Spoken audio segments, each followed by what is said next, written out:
Is the 2020s truly the decade that sucks? This is what I'm coming to. I think this is the conclusion I'm starting to come to. I've been talking a lot about the 90s, the 2000s, and I talked about how the 2000s was an undefinable kind of decade. And through that, and through reading the comments, a lot of people were saying, I don't know, man, the 2020s is pretty bad. And I think the 2020s is pretty much the worst decade ever. And I have to agree with that. So I'm going to get into, not only I'm going to get into what I think is terrible about the 2020s, but I am actually going to talk about a couple good things that I actually do like about the 2020s. So you got to make sure you stay tuned for that. But let's just start with the very obvious beginning of the 2020s, the so-called event that started off the 2020s. Now, in that particular, I have a unique perspective of the event. I'm going to call it the event. You all know what I'm talking about in 2020s. You know what I'm talking about. The cough, man. And I have a unique perspective of that because during this event, I was actually staying in several different countries. So I was able to experience the event in Toronto. I was able to experience it in New York City. I was able to experience it in Miami. And I also experienced it in Mexico, in Playa del Carmen on the beach in Mexico. So I was in 3 different countries and 3 major cities. And I have a very unique perspective on exactly how this went down, how I was treated throughout the entire time. But what I will say is that having that happen, the very beginning of the 2020s, having something like that kick off the 2020s is never a good thing. Yeah, I just remember how shocked I was at how quickly things had changed. I was shocked at how quickly and easily people just started to do things without any thought, and how it was just like how fast everything moved was mind-blowing. And it was mind-blowing to see how in lockstep everything was, how the media and the government and even local governments, how everything was so, and it didn't matter what country you were in, it was like the same things were happening everywhere. And just quickly, 1 minute, one country is making mandates, and they're making this and that. I was working at the bank at the time. I actually got hired right at April 6th. I started a new bank job right at the very beginning of the event. And thank goodness I did, because my boss was great and he didn't really do anything to bother me as far as mandates and whatnot. But it was interesting working in a major corporation, a major bank. I saved actually all of the communications from the CEO of my bank, and how they first stated how it all went like this. We will never ever ask you. We will never demand a mandate. There will never be a mandate. That was the first communications from our HR team. And then it came again, and no, there will not be now. And then all of a sudden you need to be tested if you're coming in at the office. And then all of a sudden the VP is saying, yes, there is going to be, and it was just lockstep. Everything was happening. I was like watching, I'm like, wow. You went from there will never be a mandate to there will be a mandate in about 8 weeks. I don't know, something like that. And as I was living in Toronto at the time, I was lucky with my particular job. I was actually able to work in other countries.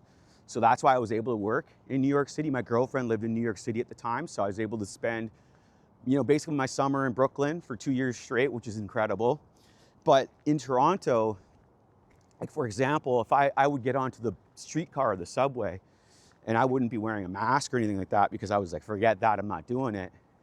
And buddy, I'm telling you, or I'd go into a shopper, like a drugstore, and I'm telling you, the amount of harassment I got was incredible. It was like right in your face, people yelling at you, saying you don't care about the world, you don't care about other people, you only care about yourself. And this is everywhere, and it didn't matter where I went. So I had to be ready when I was using public transit in Toronto especially. I essentially had to be ready to be berated or, get ready for a fight at any moment. That's just how it was. And it didn't matter what part of Toronto you were in. And it was just constant, and everybody looked down on you, down their nose at you, wearing their face diapers, And here's the thing. I think it's important for me to say this as well. This event was very well put together. And so I can't blame the people, honestly, completely for falling for this or for being mesmerized by the onslaught of what happened in the beginning of the 2020s. Because it was coming at all angles, and people have families and people have kids, and you just don't know what's going on. And you grew up with trusting certain things and trusting the government and trusting certain things. And so it definitely, I can understand why people would have had such trouble thinking that anything nefarious was actually going on, right? So I don't necessarily blame the people and the individuals in the entirety. You got to look at where it came from, and you got to be able to forgive and forget. But I'm just talking about my experience and how I was treated in Toronto, which was the worst. It was by far. And then I was also in Saskatchewan as well during this time frame, and the same thing happened to me there. Essentially, Toronto, or Canada, in my experience, was by far the worst. Was the worst treatment I got in any country. When I got into New York City, me and my girlfriend, we would jump on the subway. We wouldn't be wearing our masks or anything like that. And nobody would bother us. They would just, people were very polite in New York City. And I'm always told, oh, New Yorkers are jerks and New Yorkers are this. Not one New Yorker gave me or my girlfriend a hard time. And one of the funny things that happened in New York, though, I noticed is that, because there wasn't I have to admit, there was a lot of people, wearing their masks or whatever, which is fine. Do your thing. I don't care what you do. Just don't bother me, right? But I noticed that we would be on a subway or something, like we were going to Staten Island or something to go to the beach. And all the kind of people that weren't wearing masks all kind of ended up kind of by each other. We kind of saw each other, and you just kind of gave each other a head nod, it was really weird, but I just noticed that. So if we were gonna sit on the subway, in the New York subway, we'd look around, okay, there's somebody right there that doesn't have a mask. Let's go sit by them. And I noticed that all the unmasked people kind of sat with each other. And I just think it was for me, it was because I was always worried I was gonna get attacked. And so I was like, let me just have fellow brave or people that haven't been convinced, otherwise masked people, to be around. So I just felt better. So I would honestly look for it. And that's exactly, and I just noticed that everywhere we went, that's what happened. But when I was in New York City, don't get me wrong, they had some of these mandates and you couldn't get into certain bars. I didn't care about that, whatever, I don't care. I'm not gonna go to any of those bars, right? But most places, not an issue. Going into the States, no issue. Nobody's checking anything. I was in and out. It was easier for me to get in the States than it was for me to get back into my own country. And I spent a lot of time, and I spent months in New York City during the absolute peak months of this. I was there July of 2020. I was also I was there August 2021. I was in Miami, and I think it was, I'm not even sure, but I was in Miami at the absolute peak. My friends thought I was insane. And then I got to, New York City though, New Yorkers, everybody, I had no issues. Nobody treated me with any disrespect. Nobody in the airport treated me with any disrespect. Nobody at customs treated me with any disrespect. Everybody was very nice, polite. And quite frankly, I never had any issues in regards to mandates or anything like that in New York City. And my experience going into the stores without wearing the thing and stuff like that, there was a non-issue. Nobody cared, nobody made a big deal about it. Versus Toronto, every 5 minutes I was getting harassed. And then we ended up going to Miami. Me and my girlfriend went to Miami to check out what was going on there because, that was one of the places that was wide open. So we knew we could fly there without having to go into a hotel. And so we did that. And I was able to experience Miami, which was also incredible. I remember we were on South Beach, and I went into this bar. It was called Max Club Deuce, because I was told, one of my girlfriends here in Toronto told me this is the best dive bar in all of Miami, so you got to go there. So I walk into the bar. It's like kind of like a horseshoe bar, and I see all these ashtrays on the table, and I look over at the bartender, and I go, "Excuse me, why are there ashtrays on the table?" And then she slides one over to me, and she goes, "Welcome to the 1980s." I'm like, "You could smoke here?" She's like, "Yep." I'm like, wow. It was the first place I'd been able to have a cigarette and a beer inside in years. So it ended up being one of the best trips I ever took. We were basically we were on the plane. Nobody was on the plane. My girl was coming from New York. I was coming from Toronto. It was like nobody. It was like you almost had like a free ride. Nobody was going anywhere but you. It was amazing. Traveling during the actual event was incredible because all of the airports are dead for the most part. All of everything. It was awesome. I absolutely loved traveling during that because there was nobody on the planes. There was nobody in the airport. Like, the cities are just yours. It was incredible. And I loved Miami. And everywhere we went, we just had the best time, best food. And we just, partied it up. And it was the first time I remember being in New York City. For example, I went to a bar called Bar 169, and it was the first time I'd been in a bar with like big groups of people where everybody was mingling and nobody cared. Like, they did not care, man.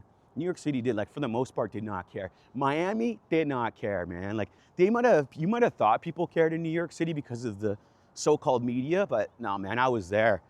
Nobody really cared. You just did your own thing. There was no limitations on how many people could get into a bar. You're in New York City, man. It's expensive to live there. Everybody's out there to make money, and they're not gonna not make money to live. And that was the same. Miami was the same, man. I was not worried about anything. In Miami, man, it was wide open. And we had the absolute best time. We had the whole beach to ourselves. That was the other thing. Every morning we wake up, we'd have a couple beers with us. We'd go get some fresh squeezed orange juice, grab a 6-pack of beers, head down to the beach, and literally we'd hang out on the beach, crush pints on the beach. It was awesome. That's all. And then we would just explore Miami. After that, we'd go for a nap, explore Miami. No issues. We ate food everywhere. I think we were at Bubba's Shrimp House, I think. Yeah, we went, like from Forrest Gump. We went there, had some food, no issues, man. And then, that was the first year, essentially. I went back a second year to Brooklyn, stayed there again. It was amazing. But when I decided to leave the second time, I said, okay, I'm gonna leave to New York City for a month. And then from there, I'm gonna go to Mexico, and I'm not coming back to Canada until they drop all of the flight mandates and all those mandates, you know what I mean?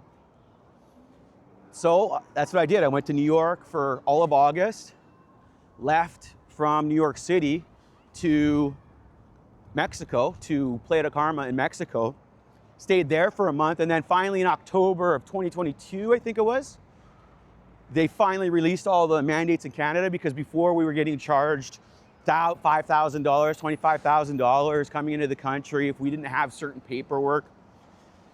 So I said I was not coming back to Canada until these, and then that's what happened. They let him go.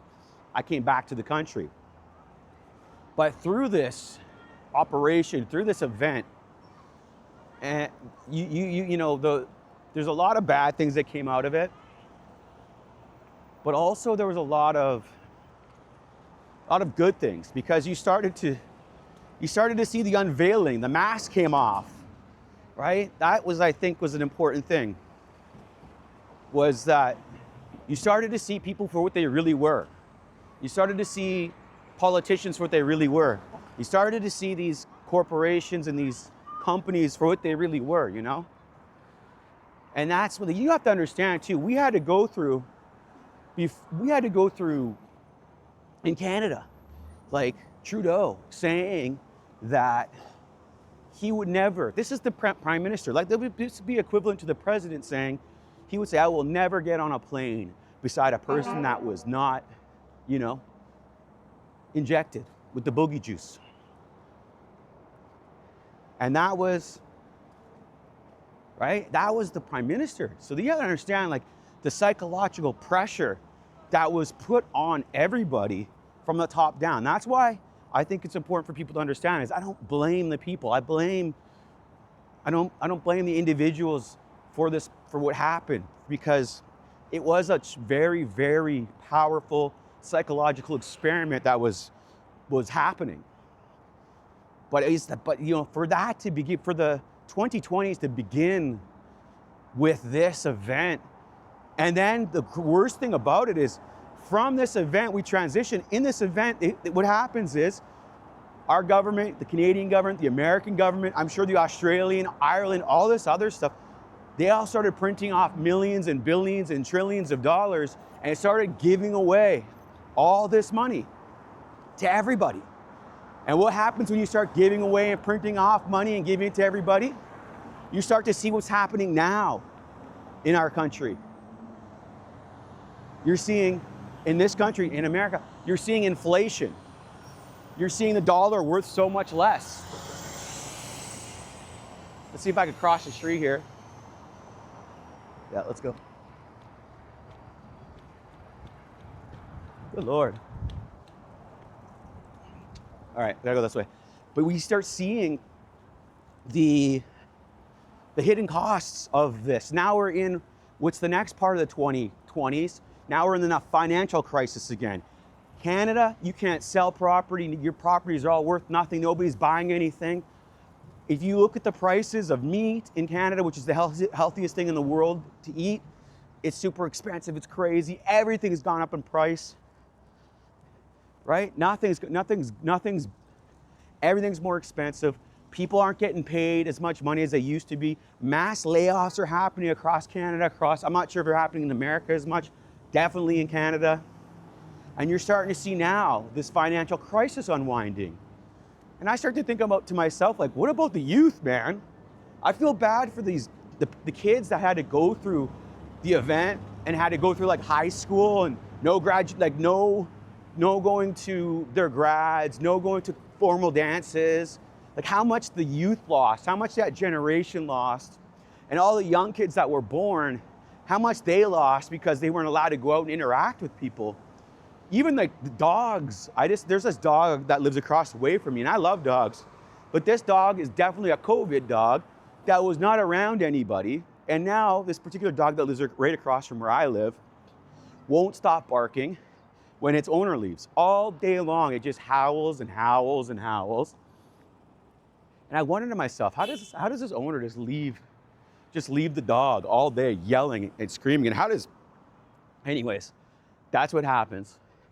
And you just start to see, by just looking at an animal like a dog and how it affects as well as it socializes, imagine the psychological impact the 2020s is having on the youth, is having on the young kids that had to stay inside and and learn through screens and learn through their telephones and not ever leave the house. I talk a lot about social media, and I talk a lot about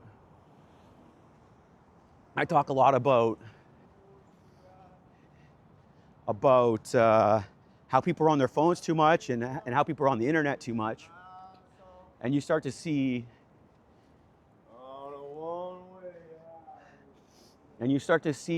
but the younger generation this was kind of how they're forced into it, you know?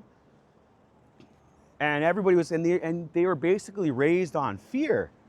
They were scared to be around other kids because they might get diseases. They were scared they were gonna kill their grandparents. Like, this is messed up, man. When you look back at how messed up these psychological things that happen to the kids, it's truly sad, man. But then you look at that, and then you're looking at now now we're in the middle of this financial crisis where people can't afford to live, where people need to choose between food and paying the electric bill, right? And that's definitely happening in Canada. I was just at the St. Lawrence market the other day. I was getting a roast beef, and I talked to a lady, and she's like, "How's the meat here?" And I said, "It's very good." I'm like, "Why do you ask?" She's like, "Well, I can't afford it all the time, so it's a treat for me. So I want to make sure when I get it, that I'm getting the good stuff." And I said, "Okay." And you have people that are budgeting now, and people When they budget, you can't really eat healthy on a budget. That's the reality. And then you start looking at people's mental health. You start looking at people's health in the 2020s. And you would think that now that we have all this technology and we're living in such a technologically advanced world, you would think that we would be healthier. But it seems like we're not healthier. It seems like we're getting less healthy. People are eating worse. We have worse diets. People are sicker than they've ever been. And it's funny because the doctors and the hospitals it's cheaper to die than it is to live. That's where we are right now. It's cheaper to die than it is to live. And that's a great thing in Canada. Well, not the great thing, but Canada has realized this, and they've created a program called MAID, which is Medical Assistance in Dying. And their goal is, by the end of like 2035, to have like, I think they said 15 million people utilize MAID to save money, trillions of dollars, for the so-called health system here. So figure out how, see if you want to go, see if you want to actually get government-funded healthcare in your country. See what happens. All of a sudden, to save money, they're rolling out MAID, which is Medical Assistance in Dying. And then you start seeing, not only that, you see the advance in the 2020s of technology. You're seeing the advance of AI. You're seeing the advance of, artificial intelligence. You're seeing jobs being lost. You're seeing so much. Let me just blow my nose here.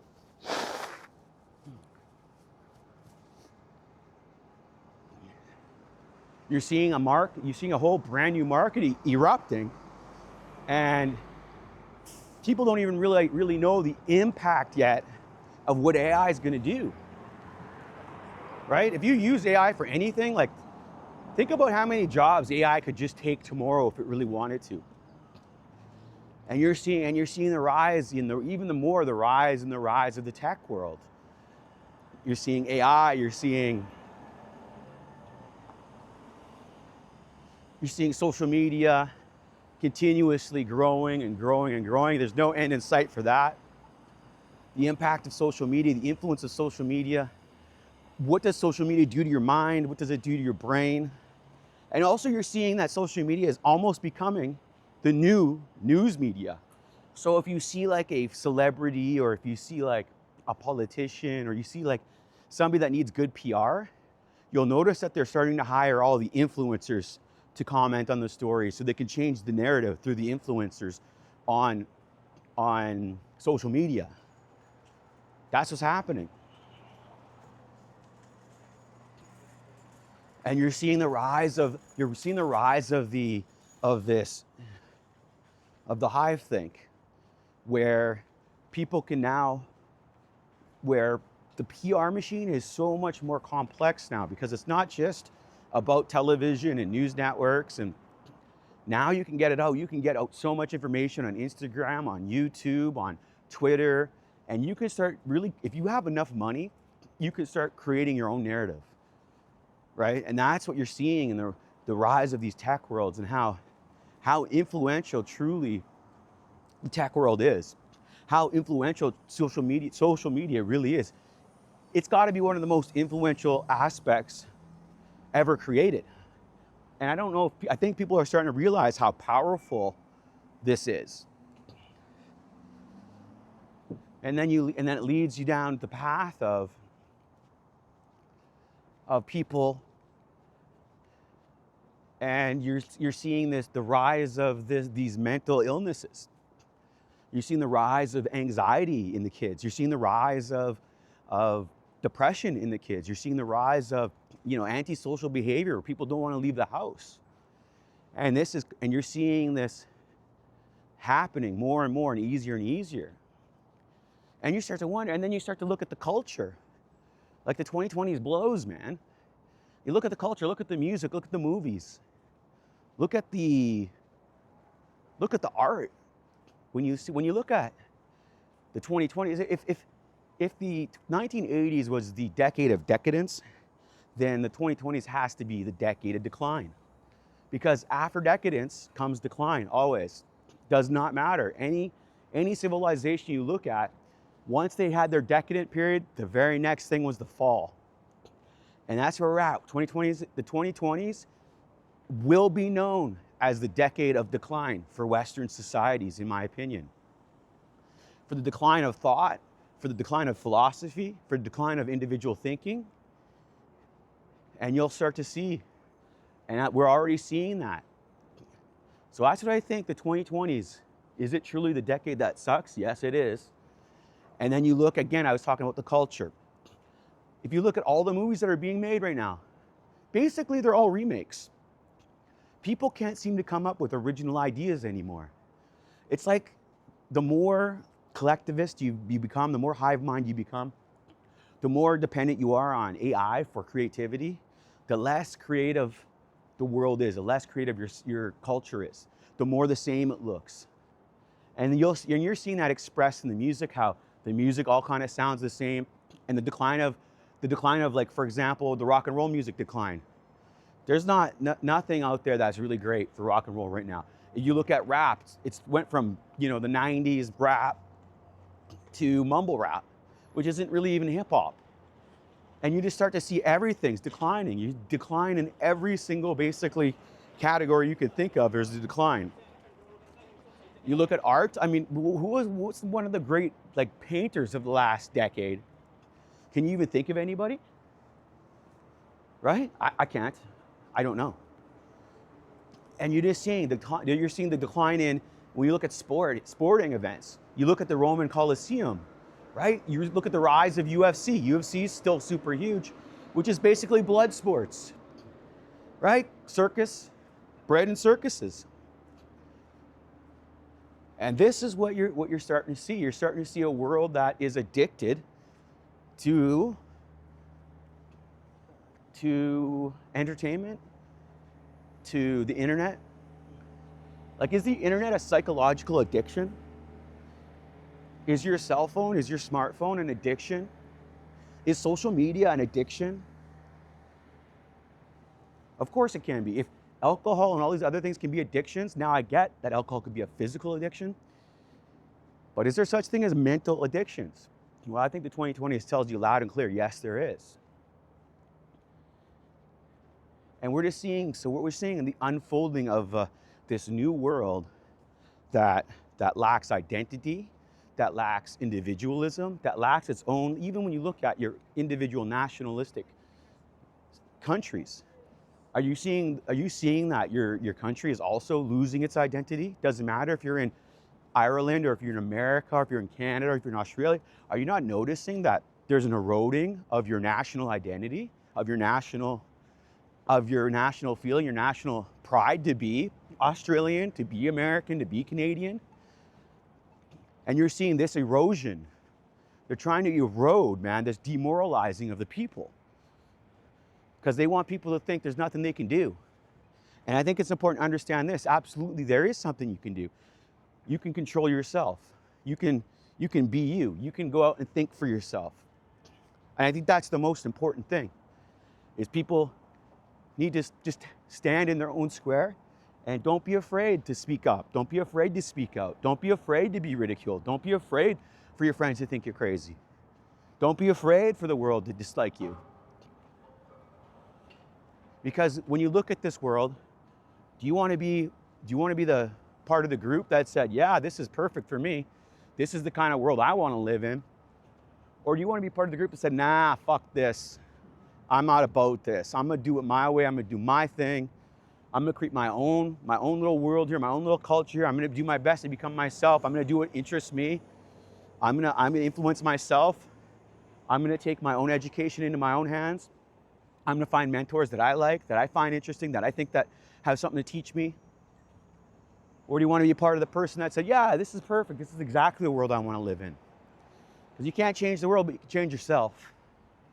And if enough people, individuals, change themselves and change what they're doing and change how they're living, then you could start seeing little by little the world change. But that starts with you. And it starts with the people and the culture and people starting to realize, man, the 2020s is truly the decade that sucks. It's 2025 now. What can we do to turn this thing around? What do we have to do? That's the question you need to ask yourself. What do we need to do to turn this decade around, to define this decade based on us, on the individual, so that people, when they look back on the 2020s, they're not just going to say, well, the event, the financial crisis, the wars, that's another thing I forgot to talk about, all the wars breaking out, and also the political divide. I don't think we've ever seen in our lives a more divided society than we do now. And I think that that's also going to be a big part of the conversation when we start reflecting on the 2020s and we start having that conversation, right? The political divide, which we need to, at the end of the day, that's up to us, the individuals, to say to each other, listen, man, I don't care about your political politics. I don't care about that. That doesn't matter, because politics are there to divide you. They're not there to unite you. And I think that's important to understand, and that we can no longer be wasting our time on such minuscule things like politics, where we need to be more working on how do we build community with each other, how do we learn how to forgive each other for things that happened, for events that occurred that were out of our control, and how do we forgive people for falling for the biggest psychological experiment in the world. I think we have to find a way to do that. And then find a way for us to come together as a group, as individuals and as people, and for us to start saying, nah, man, we're not living like this anymore. I think that has to happen. And as we go through this new world, into this new world, I think it's important for people to start individually thinking like, okay, all right, enough is enough, and it's time for a change. So I think people got to start getting pissed off a little bit, and they also got to start being disgusted with what's happening. And sometimes that's what it takes for you to change yourself individually, for you to realize this is what you want to do. Let me cross the street. Soon.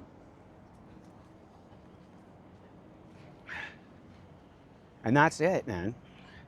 But yeah, the 2020s, man, culture sucks, politics sucks, money sucks, music sucks, acting sucks. But you are still you, and you're an individual, you're unique. Don't forget that, because it's the uniqueness of the individual that's gonna help us get out of this trench, to get out of this comfortable rut, or maybe uncomfortable rut, I'm not sure. You let me know. Is it? Am I right? Is the 2020s truly the decade that sucks? What do you think we need to do to turn this thing around? It's 2025. How do we change the narrative? How do we find a way to make this the best goddamn decade we can? And I think I think it starts with the individual and with people thinking for themselves and doing their own thing. You let me know what you think. I'm Matt Ross. I'm the Known Wolf.